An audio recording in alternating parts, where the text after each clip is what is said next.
190 inkosi usukuqama kwebandla.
Le nkonzo sizoyivula ngencwadi kaMatheyu 13 isuke kuverse 44 kuya kuverse 50. Matheyu 13 from verse 44 kuya kuverse 50. Umbuso wezulu ufana nengcebo efihliwe ensimini. Yafunyanwa ngumuntu wayithukusa. Ngokuthokoza kwakhe uyahamba athengise ngakho konke anakho athenge leyo nsimi. Futhi umbuso wezulu ufana nomthengi ofuna amapharel amahle eselifumene ipharel lilinye elinenani elikhulu waye wathengisa ngakho konke anakho walithenga. Futhi umbuso wezulu ufana netha elaphoswa elwandle lihlanganisa zonke izinhlobo. Lithe seligcwele balidonsela ogwini bahlala phansi babuthela ezinye ezinhle ezitsheni kepha ezimbi bazilahla. Kuyakuba njalo ekupheleni kwezwe. Kuyaphuma izingilosi zahlukanisa ababi nabalungileyo zibaphonse eziko lomlilo. Lapho kuyakuba khona ukukhala nokugedla amazwi. Ngizoyifunda futhi le ncwadi ngesingisi. Matthew 13 verse 44 to 50. The kingdom of heaven is like treasure hidden in a field. When a man finds it, he hid it again, and then in his joy went and sold all he had and bought that field. Again, the kingdom of heaven is like a merchant looking for fine pearls. When he found one of great value, he went away and sold everything he had and bought it. Once again, the kingdom of heaven is like a net that was let down into the lake and caught all kinds of fish. When it was full, the fishermen pulled it up on the shore.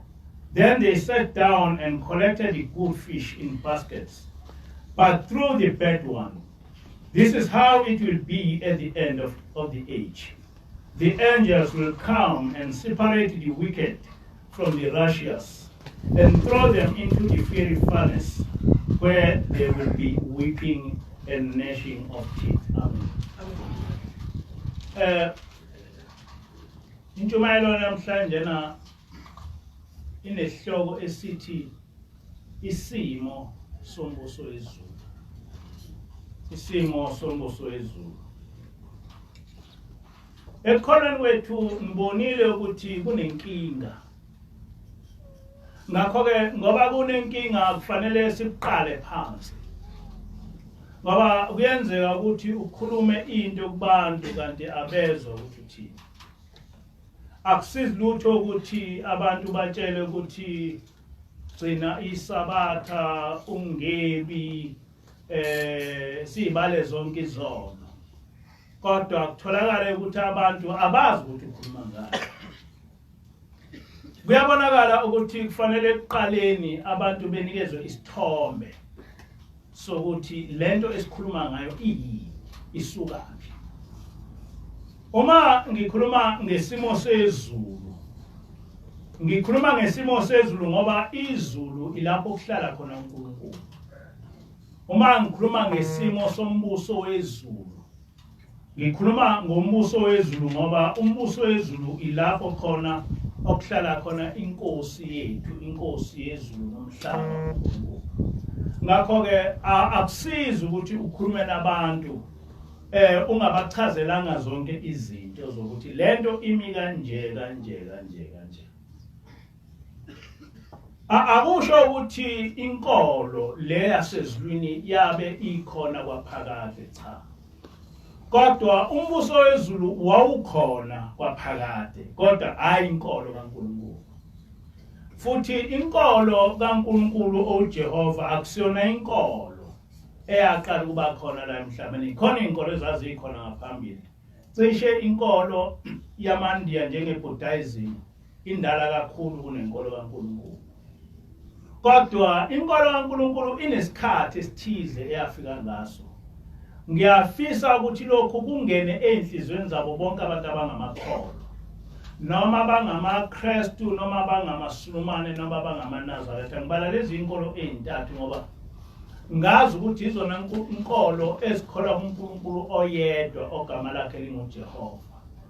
Ngakho-ke noma zinamagama ehlukene kodwa zinoNkulunkulu oyedwa, zinomthetho owodwa kaNkulunkulu. Ngakho-ke kubalekile ukuthi abantu beqonde ukuthi le nkolo esikhuluma ngayo noma ngabe ibiza ukuthi ubuKristu noma ibiza ukuthi Islam noma ubiza ukuthi singamaNazaretha abasibiza ukuthi amaNazaretha, kodwa inkolo eyodwa evela kumuntu oyedwa, noma angibize ukuthi umuntu noma uNkulunkulu ungafanele ukuthi ngibize ukuthi umuntu. Le nkolo inesikhathi esithize eyafika ngaso futhi inendawo ethize eyafika kuyo futhi inabantu abathize eyafikela kubo. Ngizwa kahle ukuthi ngithini.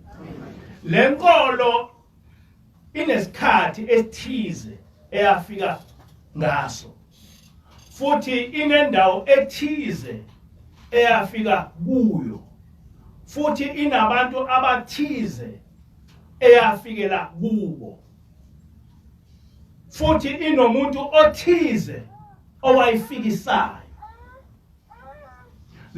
Le nkolo yafika ngesikhathi abantwana bakwa-Israyeli besendleleni beya eKhenani besuka eGibhithe.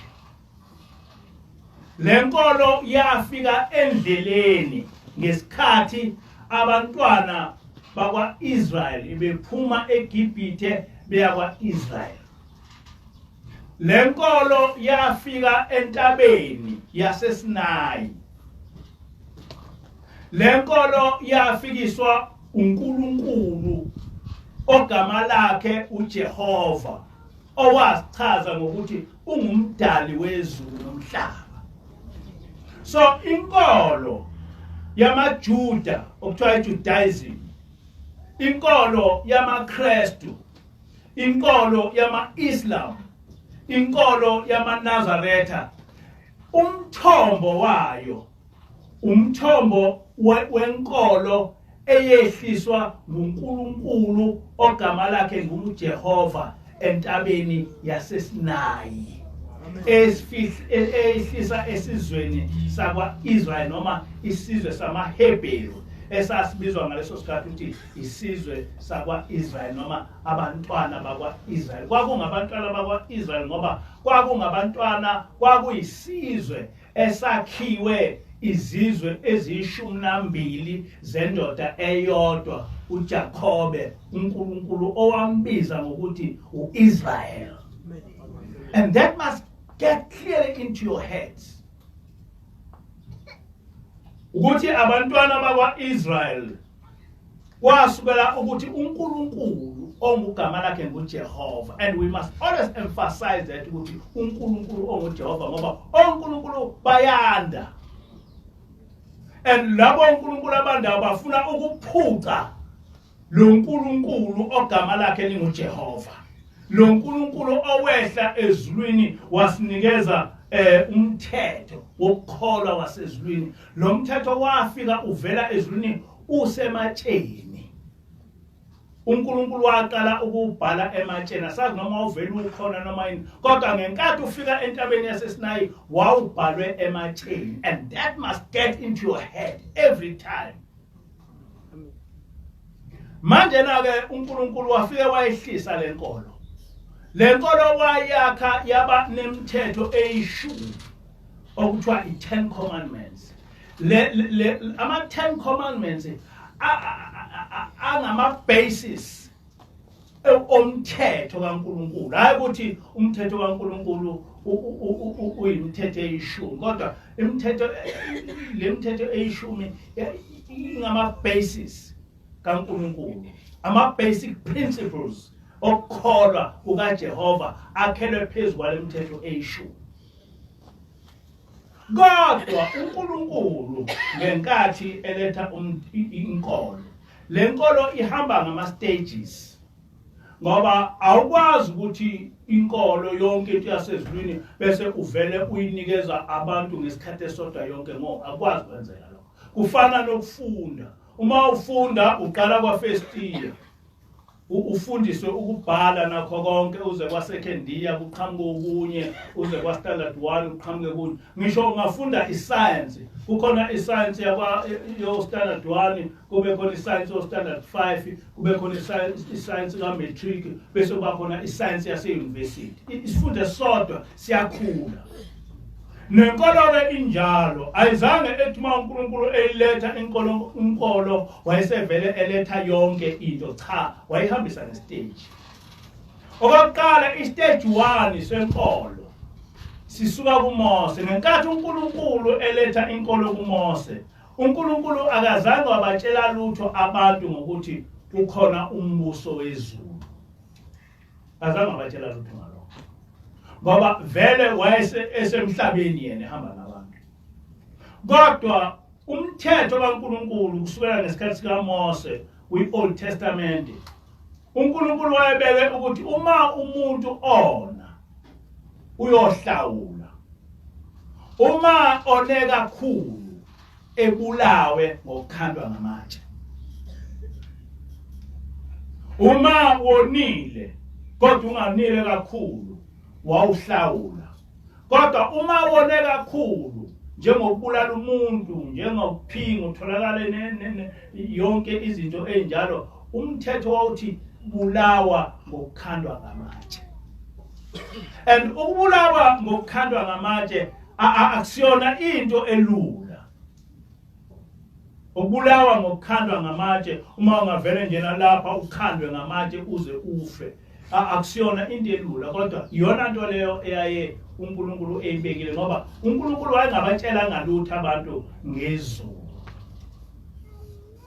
So babethi-ke uma abantu bekubona bekhandwe ngamatshe, kodwa uma sebefile kwangaziwa lutho. uNkulunkulu akashongo ukuthi umuntu uma esefile kukhona lapho ozoya kakhona kwenzeke ini nani. Wayese engena kwi-stage noma kwisigaba sesibili sokuqonda ngenkolo. Do you follow what I mean? uJesu wangena kwisigaba sesibili sokuqonda ngenkolo at a higher level. Wayesethi uJesu uma umuntu efa kufa inyama, kodwa umphefumulo awufi. Njengoba silapha njena kukhona umbuso kaNkulunkulu, kodwa lo mbuso kaNkulunkulu unama conditions, noma une condition, noma unombandela wokungena kuwo. Uthi-ke uJesu uma wona lapha, whether we are being punished here on earth or not, but there is a second stage. The second stage is the world of the spirit. Kukhona umhlaba wemimoya, the world of the spirit. Njengoba nibona lapha kunembuso ama-kings and kingdoms, kodwa there is a heavenly kingdom, there is a spiritual kingdom. The spiritual kingdom cannot be compared to any other spiritual kingdoms. Awukho umbuso ongase uqhathe noma uqhathanise nombuso kaNkulunkulu. There is no spiritual world, there is no spiritual kingdom which you can compare with the heavenly kingdom. Heaven is the greatest spiritual kingdom. I'm not going to say kingdom on earth. It is the greatest spiritual kingdom. Because spiritually there are so many kingdoms. No Sathane une kingdom yakhe namadlozi anama kingdom akhe nobani banama kingdom nabo ama kingdom abo. Kodwa the spiritual kingdom which is called heaven is the greatest, is the biggest, cannot be compared to any other kingdom in the spirit world. Not one. I'm not talking about the planet Earth. I'm telling you that in the spiritual world, there is no kingdom which can be compared to the spirit, to heaven. And now, uJesu ufike wasifundisa ngaleyo kingdom wathi uma ufa uyahamba uyachuza usela emhlabeni ukuthi uzifuna ukuthi ma ufa uye ku spiritual kingdom which is called heaven, or to die for the second time. Usho njalo uJesu uthi uma ufa ukhethwe ukuba ube ngwasezulwini uhambe kahle emhlabeni, uyothi ma ufa bese umoya wakho ungapheli bese uvukela ezulwini, uvukele embusweni kaNkulunkulu bese uphila ukuphila kwakunaphakade. Do you follow what I mean? Uma ufa uhambe ngendlela yokuthi you are fit to enter that kingdom, uyophila ukuphila kwakunaphakade. Kodwa uma ukuhamba kwakho la emhlabeni ungaqondile, uyothi ma ufa bese uyalahlwa bese ufakwa esithandweni somlilo bese ufa ukufa kwesibili. Nalokhu kufa kwesibili kukufa kwaphakade. So njengoba sikhona njena, we are faced with two choices. Is either uzothi ma ufa bese uyaphila uphile ukuphila kwaphakade, or uzothi ma ufa ufe bese ubuye ufa ukufa kwaphakade. And ukufa kwaphakade, according to Jesus' explanation, kusho ukufa uthi ma usufile bese ulahlwa. Kodwa ukuphila kwaphakade kusho ukuthi uma usufile uyavuka uye ezulwini, ngoba abantu abaya ezulwini bayaphila, baphila kamnandi. Njengoba lesihlabelelo sihlabelela njena uthi uShembe, ngiyahamba ngikhathele, ngiyahamba ngikhathele, ngiyahamba ngikhathele, ngiyakulelo lizwe lobubi.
Isikhathi esiningi asihambi, uyabona uma uye ezulwini awuswenki, awuswenki, uhamba ukhathele, uhamba uhluphekile, uyagula ulale phansi kube yiyo yonke into uthi nje ushembe ngihamba ngikhathele ngoba uthi akasithi ngihamba uthi ngiyohamba ngikhathele ngoba uma usuyokufa uyakhathala akakho umuntu othi mayokufa esonke hambe yokufeni no you get ill you become sick kube nosizi kube nayo yonke into ukhathale kodwa uma ngabe ubuhamba kahle phambi kwaNkulunkulu lokhu kukhathala kwakho kuyedlula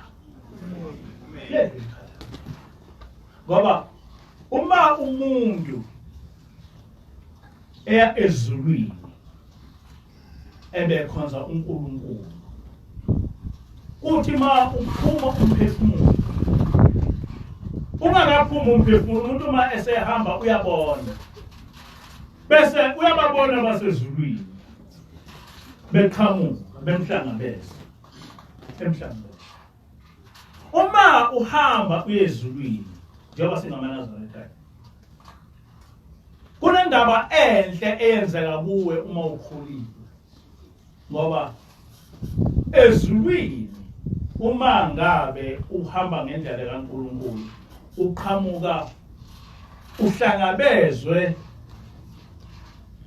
ihlelo ubuhamba kulo uma ngabe uyinkosikazi uhlangabezwa ngamakhosikazi kodwa akuhlangabeza umdini uma ngabe uyinkosana uyohlangabezwa zinsizwa kodwa siyohlangabezwa ngumgidi uma uyinkosazana uyohlangabezwa amakhosazana kodwa ehlangabeza ngumgidi niyangizwini so this kind of enjoyment esikuyona is not going to end it's not going to end manje ke uma ngabe siya ezulwini kufanele ukuya ezulwini sikulungiselele la ukuya ezulwini kube yinto esithandayo ukuya ezulwini kube yinto esemzweni yethu usho njalo ushembe uthi ngiyalithanda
wezulu.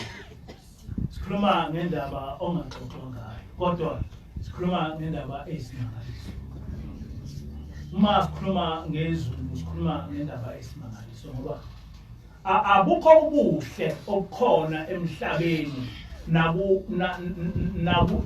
nakweminye imimoya ongase uqhathanise nobuhle basezulwini.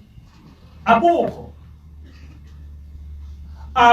ubuhle ongase uqhathanise nobuhle basezulwini. Noma ungakhuluma ngakuphi ubuhle ongase ucabange, but there is no beauty, there is no happiness which you can ever compare to the kind of beauty, to the kind of glory, to the kind of happiness ongase uyithole uyiqhathanise nobuhle basezulwini uma ngabe ube nenhlanhla yokungena khona. But ungena ezulwini is not something easy, because uNkulunkulu uyazi ukuthi ezulwini kuhlala abantu abangcwele. Ezulwini kuhlala abantu abangcwele. Ezulwini akuhlali noma imuphi umuntu. Ezulwini kukhulu kabi ungena khona. That's why kufanele ukuthi uma uzongena ezulwini uyimisele usemla lapha emhlabeni, uyimisele ungena ezulwini. Lo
mozi esiyabuwo akungeni sono khona, wena sono sinye, kuhlala izingcwele zodwa. Angazi noma nemzolution ukuthi kulowo muzi esiyabuwo akungeni sono khona, wena sono sinye, kuhlala izingcwele zodwa. And that is not an exaggeration. No. No. Shembe was a prophet from heaven. Amen. Jesus was a prophet from heaven. Amen.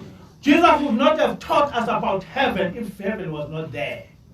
Then if you believe that there's no heaven, then believe that there's no Jesus. Or Jesus was a liar. No. But if Jesus says, Wuti, there is a furnace of fire. Because Jesus would not have come to earth and tell us lies. No. He would not have done it. And Shembe would not have come to earth and tell us lies. Uma uShembe ethi kukhona izulu linto eyisimangaliso. Izulu uma ususezulwini akukho ukweswela yizwe lobomi. Akukho usizi. Uyabona, where on earth can you live without usizi? Ngoba noma ungaceba noma unganjani kodwa usizi liyakwehlela. But in heaven alukho usizi. Where on earth lapha okufike esikhathini lapha khona ongeke kube khona intandane, ongeke kube khona umfelokazi, ongeke kube khona ukuhlupheka noma ke. There is just no space for agony in heaven. There's no space for agony. Not at all. But in order to do that, in order to achieve that, you have to think about it whilst you are here on earth. Kufanele ukuthi You teach yourself from refraining from things which you like or which you love. Ngoba lezi zinto asihambelani.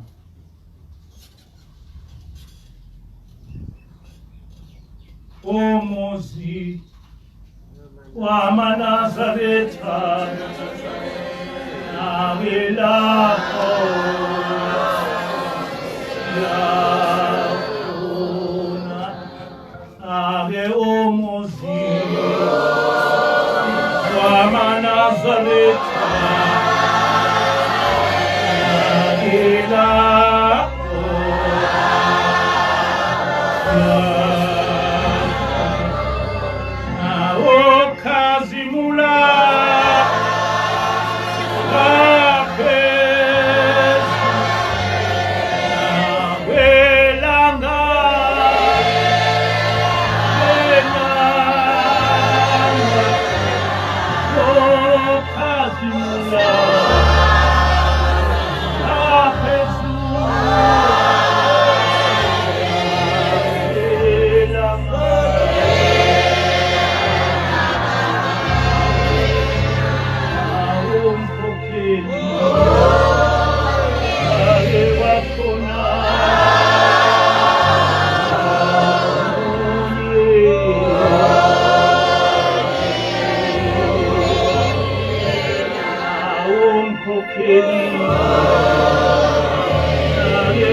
ukuthi abantu bezame ukushintsha into kaNkulunkulu benze yabo. Kuyamhlupha. Ngoba uShembe lapha uthi umuzi wamaNazaretha lapho esiyakhona unomkhokheli oyedwa uJehova kuphela. Noma ngabe ungumKristu noma umNazaretha noma uMuslims, kodwa lapho esiyakhona inkosi enamandla nguJehova kuphela. And that akusiyona into evela kimi, into eshiwo uJesu, into eshiwo uShembe, into eshiwo uMahomet, into eshiwo uMose, into eshiwo yibo bonke abaprofeti uNkulunkulu wabathuma wabatshela ukuthi umnikazi wezulu uNkulunkulu, inkosi yezulu uNkulunkulu, and igama lala uNkulunkulu uJehova. Because that is very important. That's why I'm so worried uma abantu bekhipha igama likaJehova eBhayibhelini ukuthi uma manje sekukhishwa igama likaJehova eBhayibhelini sisala namuphi uNkulunkulu.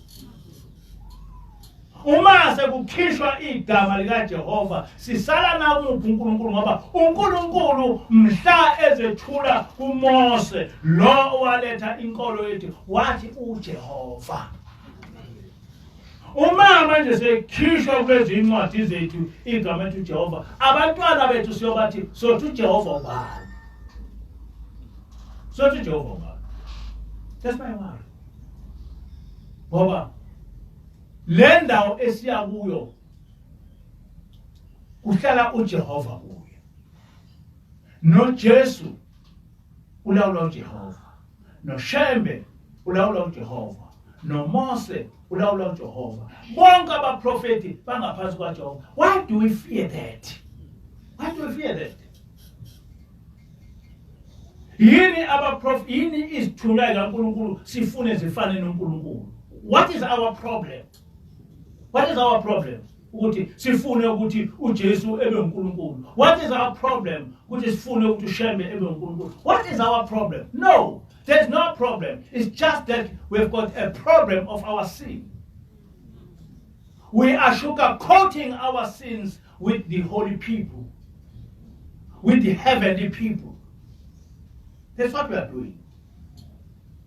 That's what we are doing. Ngisho ukuthi ke ngikhuluma ngesimo sezulu ngoba thina kuleli bandla we are very fortunate. Ngishilo ekseni ukuthi I don't think ukuthi in the whole world there is a church which is as fortunate as us. Ngoba uma ngikhuluma ngezulu njengoba ningibona ngi-excited ngoba kukhona into engi-excitayo. I'm excited. Uyabona, you cannot believe it. Angazi ukuthi yiphi into ongangithatha ungise kuyo ngifike ngijabulele. Ngikhathi ayikho into mina ongangisabuyo ngifike ngijabulele nje ngibe excited ayikho. Ngisho ungangisa ko-America, ngisho akho restaurant ongangisa kuyo, akukho into ongangisa kuyo engafike ngibe excited. I-excitement yami iba sendlini nje, ngihlala nje endlini, ngihlale kuze koshona ilanga, ngifunda, ngibhala. There is no other excitement because uNkulunkulu ungibonise into eyisimangaliso. Usho njalo uJesu. Uthi uJesu la elokhuzweni uthi umbuso wezulu ufana nengcebo efihliwe ensimini yafunyanwa ngumuntu wayithuthukisa ngokuthokoza kwakhe uyahamba athengise ngakho konke anakho athengele umsini. Uyabona uma uke waba nesithombe sombuso wezulu luyaphela uthando lwanoma yipi into ekhona emhlabeni. Uma uke waba nesithombe sombuso wezulu njengoba nginaso nje luyaphela uthando lwanoma yipi into. That's why ngisho njalo angazi ukuthi ngizwe umuntu ethi unesizungu, mina ngazi ukuthi isizungu into enjalo. Angisazi isizungu ngoba ngihlala ngedwa vele. Nomkhokheli usuke ebhizi esebenza kodwa nje I enjoy sitting alone.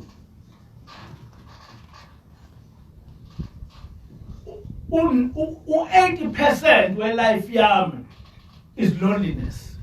Mangene ngibe nomkhokheli ngihambe ngola. Kodwa nje u-80% I spend being lonely, and I don't feel lonely because I feel being surrounded by wonderful people. I feel being surrounded by ngoba uNkulunkulu ungibonise into eyisimangaliso, wangibonisa umbuso wezulu ngisesemhlabeni. Thina sinomuntu ovela ezulwini oyaye asixoxele izindaba zasezulwini. Uma uxoxelwa indaba zasezulwini, nani there's something that you feel. And I also must xoxa ingilosi isixoxela indaba yasezulwini. There is something that we feel. Yabo. There's something that we feel. Uma ingilosi isitshela, khona into esimanga. Yabona indaba yasezulwini. Kukhona isikhathi lapho ingilosi exoxa khona, ixoxa ngombuso wezulu. Ithi ingilosi, njengoba nathi silapha nje, njengoba ningibona ngilapha nje. Njengoba ningibona ngilapha nje, ngizosebenzela igama lami. Besho ingilosi yathi njengoba ngilapha nje nami ngizosebenzela igama lami. Yayisithi ingilosi, niyalazi iculo lamakholo elithi uma ebizwa amagama abangcwele nelami likhona, bese ingilosi iyahlabelela leli culo. Ubani mama wangihlabelela?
angikhali.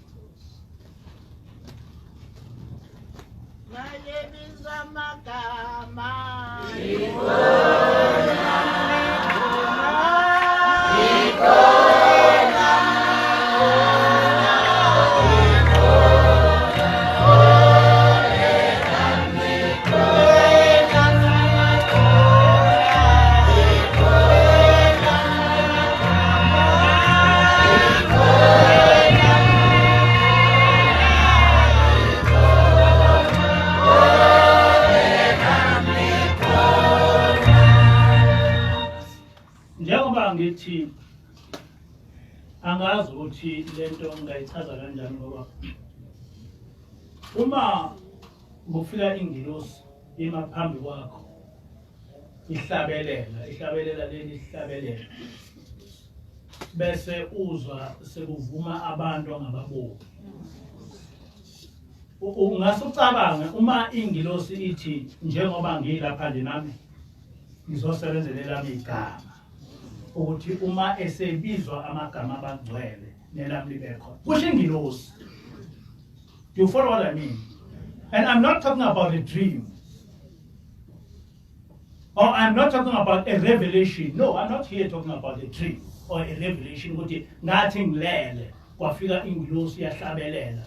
No, we are talking about things ezenzeka lapha ekhaya kithi. La eNqobizitha.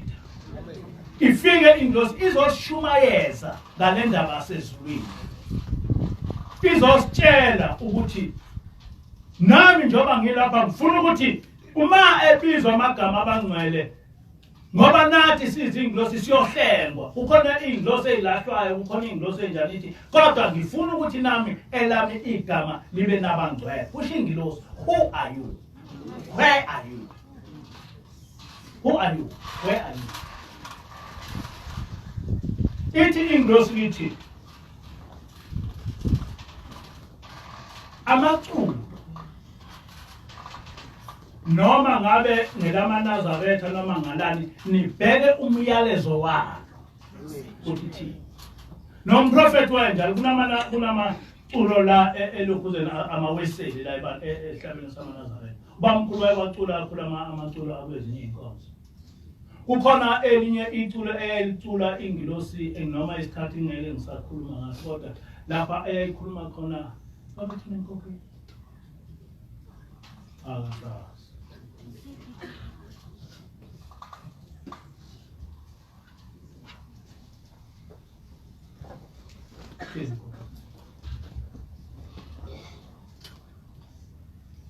Ikhuluma ngelamaluthela sasihlabelela leliculo eluthela ngisajwayela eluthela kodwa ngazina sengikhohliwe kodwa ngathola selihlatshelelwa ingilosi.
Yeah.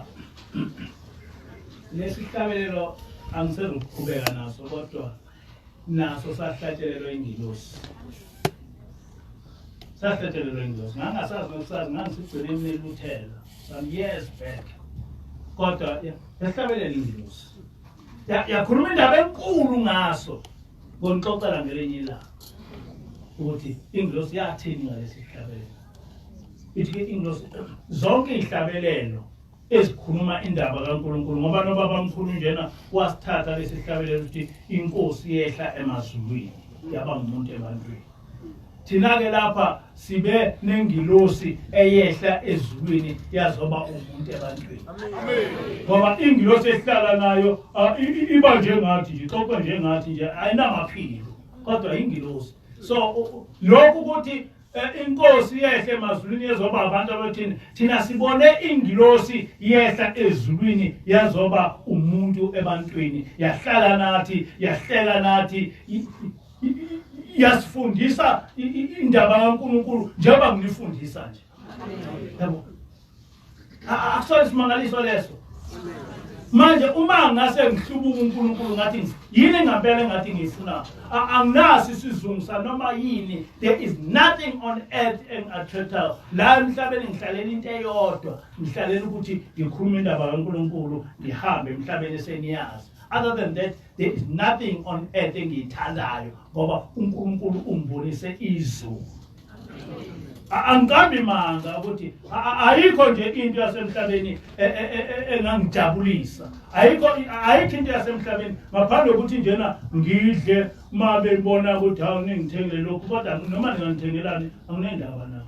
Ngihlala endaweni ngikhuluma indaba kaNkulunkulu ngisuke ngiye laphana ngikhuluma indaba kaNkulunkulu ngisuke ngiye laphana ngikhuluma indaba kaNkulunkulu uma sengikhathele ngingasakwazi kwenza lutho uNkulunkulu engithathe ngiyohlala naye ezulwini. That is what I'm waiting for. That's what I'm waiting for.